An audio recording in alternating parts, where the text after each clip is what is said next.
Bismillahirrahmanirrahim. Assalamualaikum warahmatullahi wabarakatuh. Alhamdulillah, segala puji bagi Allah Subhanahu wa taala, Ar-Rahman Ar-Rahim, atas segala limpahan nikmat yang Allah berikan kepada kita semuanya.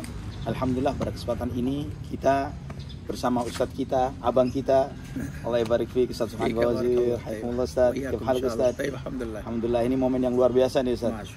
Banyak jamaah di kajian ini sering ditanya tentang antum Ustadz. Ustadz, antum apanya Subhan Bawazir gitu. Nah itu anak sering ditanya begitu. Nah, antum insya Allah mungkin juga dapat selentingan. Iya suka kayak begitu, masya Allah. Iya, insya Allah.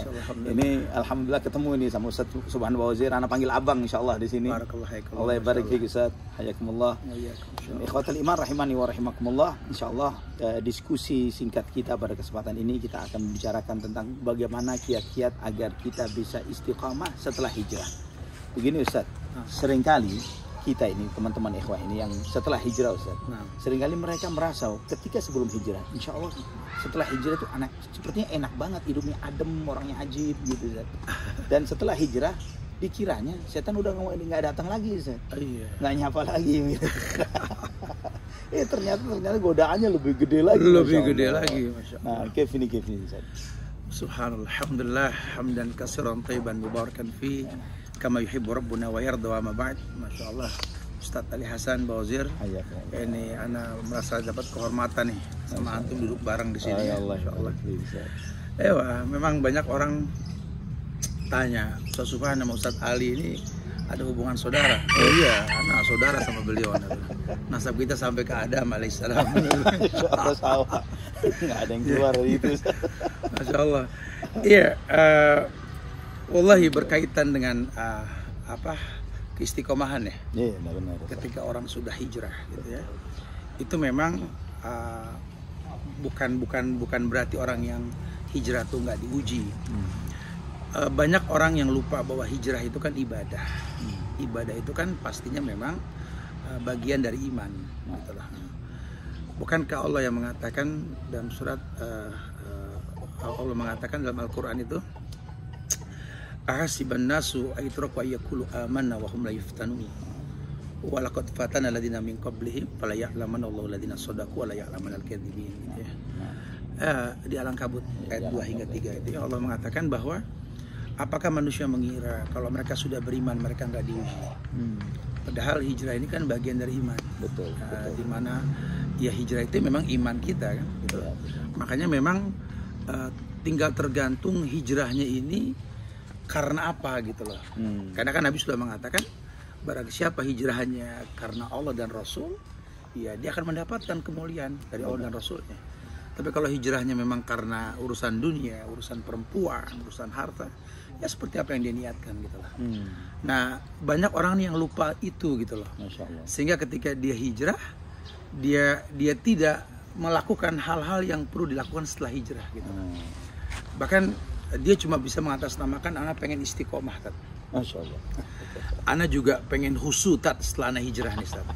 Padahal kalau kita tanya sama orang yang pengen istiqomah sama khusyuk, apa itu istiqomah, apa itu khusyuk, jawaban mereka wallahu alam. Ini kisah nyata tat. Karena orang sering tanya Ustaz Subhan, Allah anak pengen istiqomah tat. Anak juga pengen khusyuk dalam ibadah tat. Gimana caranya? Ana bilang nih antum meminta sesuatu yang ana minta tiap malam sama Allah nih. Insyaallah sama. Ana pernah tanya sama diri ana pengen istiqomah. Apa sih Subhan istiqomah itu? Dulu ana nggak tahu. Seperti ente sekarang nggak tahu. Ana bilang apa istiqomah ya akhi? Ya istiqomah ya istiqomah kan. Masa antum nggak tahu? Nanya balik kan ana bilang. Ya istiqomah kan bahasa Arab. Asal kata dari asataqomah, istiqomah, tolabul iqamah, meminta kemantapan hati dari Allah gitu. Makanya yang sering dipakai itu kan pendapat Imam Nawawi kan. Ketika orang beristiqomah itu artinya orang yang betul-betul berada di atas fitrah di mana Allah ciptakan dia untuk beribadah. Dan tentu merujuk kepada burhan, hujah, dalil yang ada. Alasannya memang ada ayat Allah, ada sabda Rasul. Kalau bisa seperti itu, ya dia bisa beristiqomah. Nah ini orang nggak ada yang tahu. Lawang di istiqomah juga nggak paham pengen istiqomah, muskilah yang ada. Nah, kendala Ustaz, kendala ketika seseorang setelah hijrah, komitmen hijrah. Memang benar seperti antum bilang bahwa niat ini kita diskusi anak sambil gahwa nih.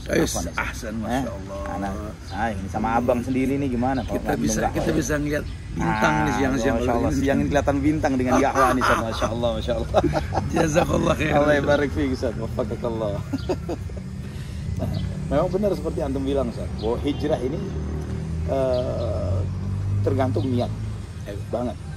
Memang benar bahwa ketika ada orang yang hijrah melihat sampai di dalam diskusi ekonomi, Ustaz, ada Islamic disruption. Jadi bagaimana pergeseran ekonomi ke tren hijrah. Ya, sampai sabun mandi, sampai sabun cuci pakaian ada sabun hijrah gitu. Masya Allah ya. Ya secara mendasar sih sebenarnya kalau yang namanya hijrah kan Nabi sudah mengatakan dalam riwayat Imam Ahmad ya, bahwa man hajara manahullahu anhu gitu loh. Di mana orang tersebut memang berusaha untuk meninggalkan semua yang dilarang sama Allah gitu lah. Jadi umum sekali.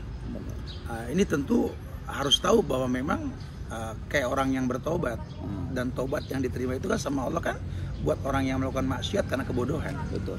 Jadi kalau sampai dia hijrah dia punya alasan bahwa dia merasakan bahwa banyak hal-hal yang Allah larang ini dia lakukan. Ya, betul. Sehingga secara manusiawi Allah yahdi, Allah kasih hidayah dia dan dia berusaha untuk berkomitmen. Bukankah Rasulullah mengatakan wabki ala khati'at. Orang yang hijrah, orang yang bertobat suruh menangisi dosa di masa lalu. Ya. Ini uniknya, Ustaz. Ya. Banyak orang-orang yang sekarang dikatakan muhajir, orang-orang yang hijrah versi milenial. Ya. Ketika mereka berkumpul dengan teman-temannya di masa lalu atau reuni lah mungkin kalau bahasa sekolah. Justru mereka tersenyum dengan dosa di masa lalu, kan? Bukan menangisin. Bukan menangisi. Allah, ini anak kan berkecimpung di anak-anak muda, biker di dunia muda yang betul-betul anak ngelihat sekali mereka yang mengatasnamakan hijrah gitu. Dia cerita, "Wah bro, apa kabar bro? Lu inget gak bro? Zaman kita sekolah, yang kita nyolong bakwan, nyolong bakwan, gitu Allah. Ini yang goreng bakwan sudah mati loh. Iya benar. Urusannya sampai padang mahsyar ini urusan ini. Subhanallah. Jadi ya nggak tahu nih hijrah menurut siapa gitu loh. Makanya akhirnya ya terjadi hijrah versi milenial. Betapa gampang sekali orang mengatasnamakan hijrah atau ibadah dan betapa gampang pula mereka tinggalkan ibadah yang baru mereka lakukan gitu lah. Udah gitu mengatasnamakan ya kan memang iman naik turun, Ustaz Aji. Ya memang iman naik turun dari dulu para sahabat juga sudah mengatakan yazid wa yanqus. Cuma kan itu kan khabar yang perlu kita sikapi supaya tetap naik ya banyak berbuat baik. Ya hilangkan kebiasaan buruk supaya nggak turun ke iman kan. Bukan pasrah. Kok antum khilaf? Emang iman lagi turun, bukan begitu bahasanya gitu lah. Ini jamaah ikhwatal iman rahimani wa rahimakumullah. Alhamdulillah antum insyaallah sudah sangat familiar dengan Ustaz Subhan hafizahullah. Alhamdulillah, dan ini ana insyaallah boleh Ustaz panggil abang Ustaz ya. Barakallahu fikum. Yang benar abang ana secara usia dan ya sama-sama bawazir. Insyaallah ketemu nasabnya di Nabi Adam alaihissalam, benar seperti omongan beliau. Hafizahullah. Dan juga ikhwatal iman rahimani wa rahimakumullah, banyak sekali Ustaz seperti yang antum bilang. Jadi mereka tidak menyesali terhadap maksiat yang dulu. Bahkan tidak sedikit channel hijrah bahkan begitu Ustaz. Channel hijrah itu kontennya malah menceritakan aibnya dulu. Nah, itu Ustaz. Kevin menyikapi yang model seperti ini Ustaz. Itu yang ana maksudkan. Akhirnya beragamlah kondisi hijrah versi milenial ya. Sehingga kalau buat orang yang nggak paham hijrah yang disontokan sama Rasul seperti apa, ya mereka akan mudah mengatasnamakan hijrah. Sepertinya gampangnya orang melakukan dirinya seorang muslim. Tetapi Islam yang seperti apa? Karena kan kalau buat Allah kan jelas ya. Misalnya Allah mengatakan inna dina indallahil Islam. Kan yang kami akui cuma Islam kata Allah. Bahkan Allah mengatakan diberikan batasan wa may yabtaghi ghaira islami dina fala yuqbala minhu. Ini kan satu khabar ke kita bahwa jangan main-main loh masalah Islam. Karena kalau ente berbuat sesuatu mengatasnamakan agama yang agama tak mencontohkan, la yuqbala minhu. Tapi orang sekarang dengan enjoynya mengaku hamba Allah tidak menghafal nama Allah, mengaku umat Muhammad bahkan mengiklankan bid'ah. Allahu Akbar. Terjadi loh Ustaz. Sekarang bid'ah pakai spanduk loh Ustaz. Mudah-mudahan dengan bid'ah ini Allah kasih berkah ke kita. Ajib ya. La ilaha illallah Muhammadur Rasulullah. Ulama memberikan nasihat kepada kita nih semuanya bahwa rujukannya sih kepada kitab Ad-Dawa, kitab Fawaidul Fawaid Ibnu Qayyim Al-Jauziyah ya, panjang bahasan di sana itu. Dikatakan bahwa buat orang yang hijrah harus melakukan 4 hal. Ini nasihat ulama, kita ikutilah.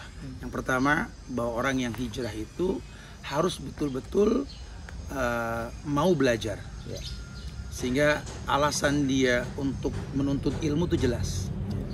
Kan kalau Imam Syafi'i itu kan mengatakan ada 6 hal yang orang tidak mungkin mendapatkan ilmu, walaupun ketemu sama 1000 guru. Masya Allah. Kalau 6 ini nggak dia punya, udah jangan ngayal punya ilmu. Karena bahasa Imam Syafi'i itu kan lan tanalal ilma, nggak akan pernah kalian punya ilmu, dapat ilmu nggak bakal, never, nggak bakal. Illa bisittatin, kecuali 6 hal. Ana sih nggak bahas 6 nih ya, tapi yang pasti yang pertama zakat. Zakat itu kan cerdas. Cerdas itu bukan pinter, tapi memang orang yang tahu apa yang dia lakukan. Sehingga kalau sampai dia sekolah buat apa dia paham. Dia datang ke majelis ilmu untuk apapun juga dia ngerti. Bukan ikut-ikutan. Walaupun sekarang banyak orang nih yang alim, thalibul ilmi ini ikut-ikutan. Nah, orang yang hijrah, ketika dia tahu alasan dia hijrah karena Allah, kan harusnya dia zakat. Dia cerdas. Dia manusia yang punya iman yang gampang turun. Yazid wa yanqus. Lebih sering turun gitu loh. Punya mau kan harusnya dia pertahankan sabab dia hijrah. Tentu dengan cara menuntut ilmu. Duduk di majelis ulama, nuntut ilmu umum. Kalau duduk di majelis ulama khusus. Kenapa duduk di majelis ulama yang kedua? Karena memang dia perlu tahu yang bisa mencegah keburukan dia setelah dia hijrah itu sholat.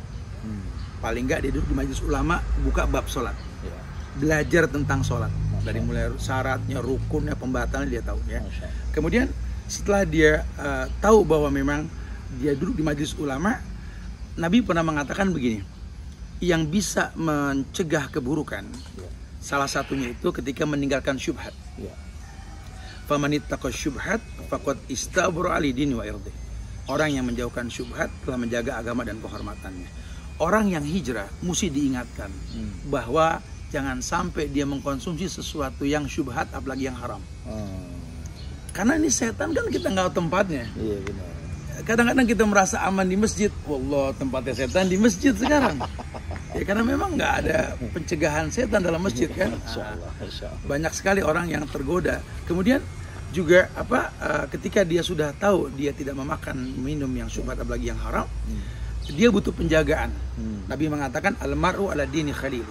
Orang tergantung agama temannya. Nah, mencari teman yang soleh setelah dia hijrah itu penting sekali. 4 hal ini kata ulama lakukan buat orang yang hijrah. Yakni menuntut ilmu, duduk di majelis ulama, makan minum jangan syubhat apalagi haram. Yang terakhir ini teman orang soleh. Jadi jangan coba-coba baru hijrah sepekan 2 pekan kembali lagi ke masa lalu, apalagi pengen mendakwahkan masa lalu. Iya benar.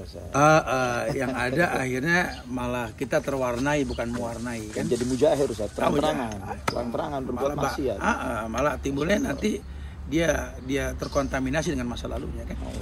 Iya benar, subhanallah, seperti antum bilang memang ada bahkan sebagian ikhwah itu seperti antum cerita, senyum ketika mengingat masa lalu. Iya senyum. Ingat gak zaman kita mabok dulu? Astagfirullah. Gitu ketawain itu. Orang kalau masih senyum dengan dosa di masa lalu dia akan kembali. A'udzubillah. Karena rumusnya wabki ala khati'at. Tangisi dosa di masa lalu. Ini perlu diingatkan ya ikhwatal iman, jamaah ikhwatal iman rahimani wa rahimakumullah, bahwa sebagian kita kadang ketika dia mengatakan komitmen berhijrah, tapi terkadang dia masih menyayangkan hilangnya fase yang telah dia tinggalkan. Sehingga dia masih kadang melihat ketika misalnya seorang muslimah akhwat belum berhijab, dia masih menyimpan foto-fotonya yang bahkan diupload di media sosialnya Ustaz. Padahal statusnya saat ini sudah pakai jilbab, sudah pakai hijab, tapi di media sosial yang belum berhijab masih ada, masih bisa diakses di chat, di status dia sendiri. Nah, juga ikhwan juga di antara ikhwan juga terkadang memang kita dimasukin setelah hijrah ini dari teman-teman dulu Ustaz. Nah, kadang bagi kalangan milenial ini Ustaz, untuk menyelamatkan diri dari teman lama pindah ke teman baru ini nggak gampang Ustaz. Iya. Gimana caranya nih Ustaz? Iya, wallahu a'lam bishawab ya. Yang pasti kalau dia sudah berniat hijrah, dia tahu konsekuensi setelah hijrah. Pertemanan kita dengan masa lalu itu bukan sesuatu yang tidak sengaja.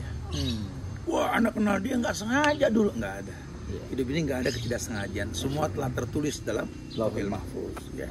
Bahkan Nabi mengatakan bahwa Innallaha qaddara maqadiral khalaiq qabla yaluqas samawati wal ardi 50 alf sanah. Telah ditakdirkan, dicatat takdir kita gitu loh.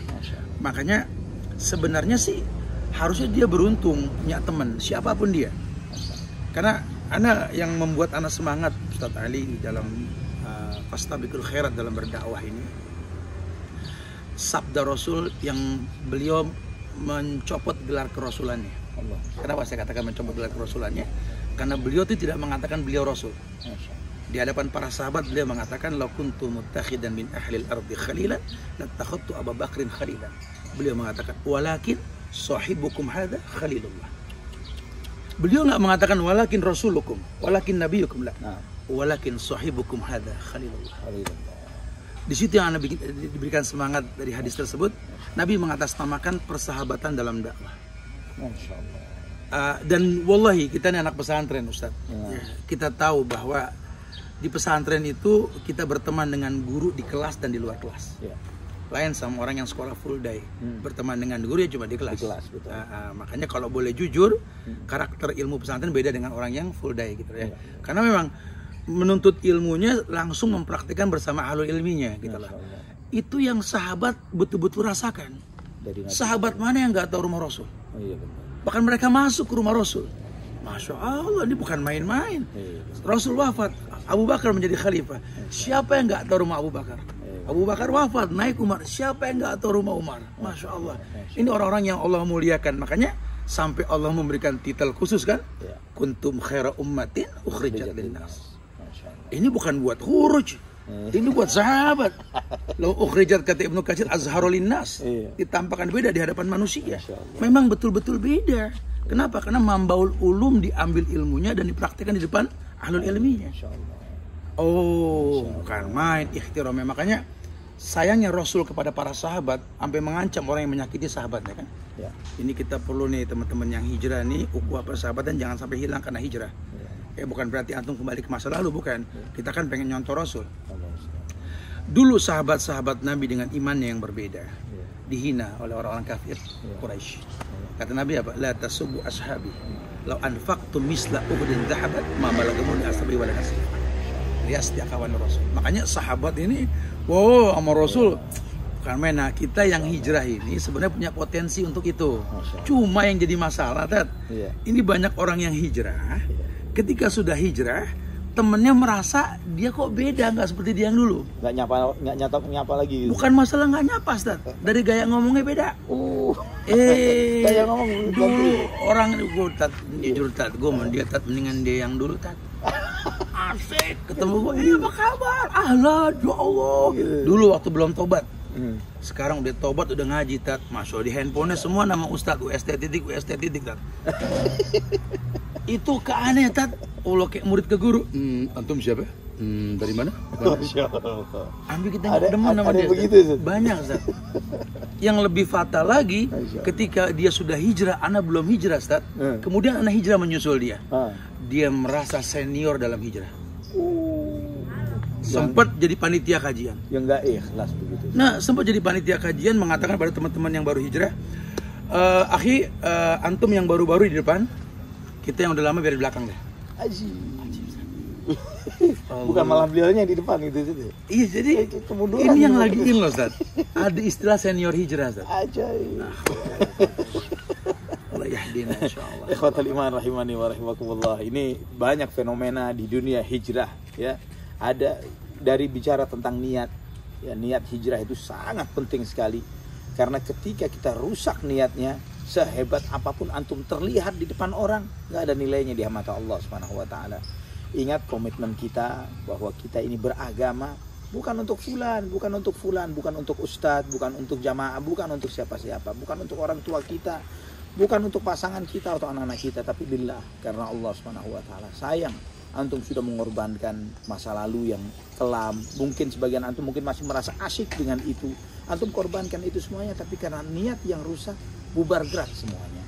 Juga Masya Allah, Subhan, ini mengenai hijrah ini dan supaya bisa istiqamah ini memang pembahasan yang sangat penting. Karena sampai berharap begitu bahwa ikhwah ya, yang terutama yang sudah baik, sudah menjadi mulai baik, itu selalu waspada terhadap godaan-godaan setan. Nah, godaan mereka yang sudah hijrah, Ustaz, bagi mereka yang sudah hijrah, ini gambarannya seperti apa itu, Ustaz? Kira-kira ini, Ustaz?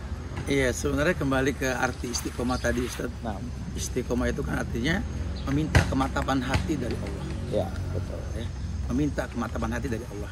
Ya. Nah, kalau memang bahasanya asataqomah, qaimah, gitu ya, meminta tolak, istaf'ala kan meminta pekerjaan gitu. Ya. Kita meminta ke Allah.